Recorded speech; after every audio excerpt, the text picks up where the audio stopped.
I am here with Phil, Mr. Wonderful Davis, fighting at Bellator 297 on June 16th. Um, Obviously against Corey Anderson. And Phil, this is a matchup that is being looked at by a lot of people as a title eliminator. Is that how you're looking at this fight? I mean, it definitely has the potential to be. I'm right there. Last two losses with Nimkov, and it definitely could be. So You and you and Corey shared a home in the UFC for quite some time, and obviously you made the jump over to Bellator first. And a couple of years later, Corey does the same. Since his arrival, has this fight kind of felt inevitable? oh, absolutely. He's a great fighter. I loved his career over in the UFC, and man, he's been doing great in Bellator. So yeah, definitely, this is the matchup I definitely wanted. He won the Ultimate Fighter tournament. You won a tournament in Bellator. I think a lot of people are going to look at your wrestling pedigree here. Both of you got a strong background, of course, Penn State for yourself. How do you see this fight playing out, though? Could this be one of those cases where we see two wrestlers kind of cancel out and go to a stand-up battle? Um, I don't like to dictate necessarily where the fight will take place. I'll see every opportunity that I think is there, and I'll go for it. I don't think he's impossible to take down. Um, I think everybody's very capable of being taken down. Um, but yeah, no, definitely not. I think he has the ability to take me down, and I think I can take him down as well. It just all depends on how the fight's going. Is there any part of you, given that you both come from that background, that kind of wants to go out and prove that you are the better wrestler? I mean, I don't try to prove that I'm the better wrestler. Once the takedown is available, I'll take it. It doesn't matter if it's Corey Anderson or Joe Schmo who's never wrestled a day in his life or Yo Romero. I get after it. Well, looking forward to this one. You mentioned Joel Romero there, of course. You have fought him. You have fought the champ. They are facing off in the main event. What is your prediction for that fight? How do you see that one going? Ooh, that is an interesting fight. Um, Nemkov is he's a very tactical fighter, and I don't know if he gets credit that enough. He's a very tactical fighter. He usually has a very strong game plan, and I when I fight him, I felt that he made a lot of adjustments in the second fight, and he was just aware of what might be there. So I suspect he's going to be looking to wear down Yo Romero. Says just wear him down and take advantage of him in later rounds. In terms of, if this does produce a title opportunity for you, do you have a preference? Would you prefer to get another crack at Nemkov, or do you have any feeling either way? I mean, it's a rematch either way. I'm good. I'm good. Uh, Either way, rematches are weird fights. Rematches are weird fights for both the winner and the loser, because you do things that you normally don't do to catch the guy off guard. So I suspect both of those fights would be very interesting fights. I want them both.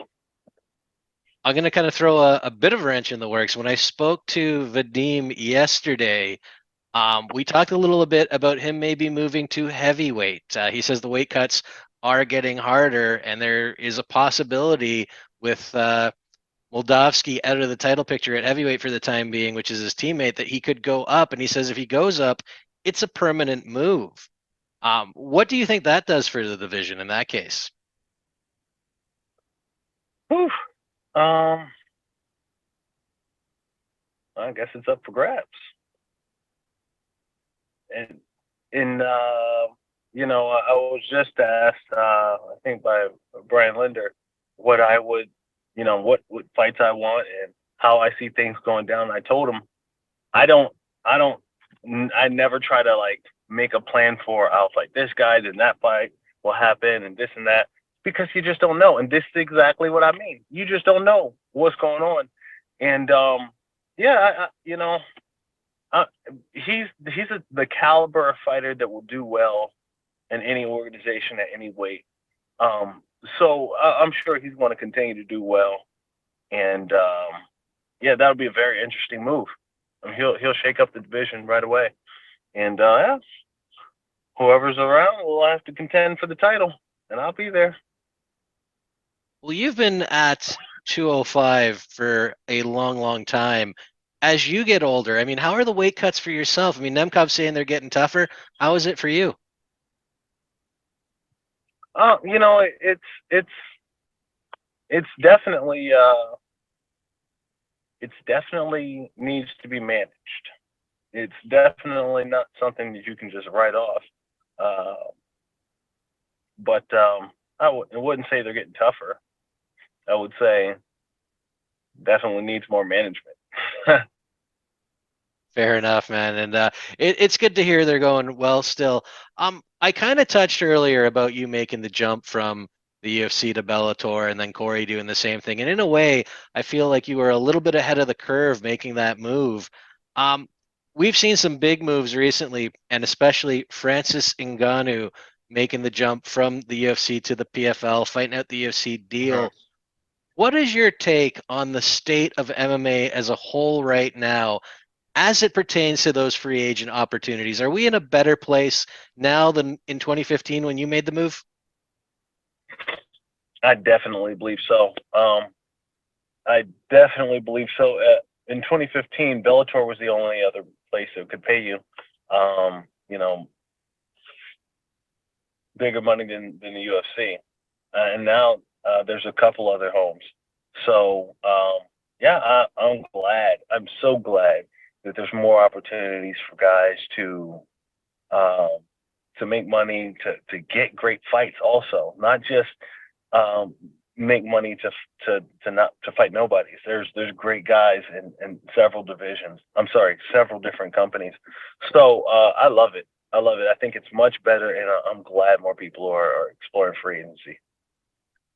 Were you surprised? I assume you've probably heard at least some of the reports. Were you surprised at the numbers that went Ngannou's way and the reported 2 million payout he got for his opponent, which I don't think has ever been done in MMA where a fighter goes and signs a deal and says, "Hey, you got to pay my opponent." Was I surprised? You know, I don't know if I was surprised more than I was thankful that people are just being aware of uh, he's now paving a way not just for himself but for other people, and I just cannot say it enough how thankful I am that there's people like that that keep it in mind, like uh, that the sport has to progress, and it progresses because of people like Francis. Well, a rising tide lifts all ships. Hopefully that is good for the sport as a whole. Um, at this point in your career, obviously the title is still on the horizon right now, but what is the motivating factors for you right now? Is it just the title? Is it, kind of securing a nest egg for when this eventually comes to an end? What keeps you in the gym and going at this level? um, I'm still stuck on that. A rising tide raises all ships. I've never heard that one, but okay.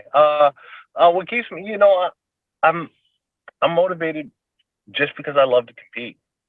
I love to compete. I love being in the gym. I love working hard, and I love seeing what it produces. I love challenging myself to implement new skills and to grow as a fighter, as a competitor, and to reach the level of mastery of something.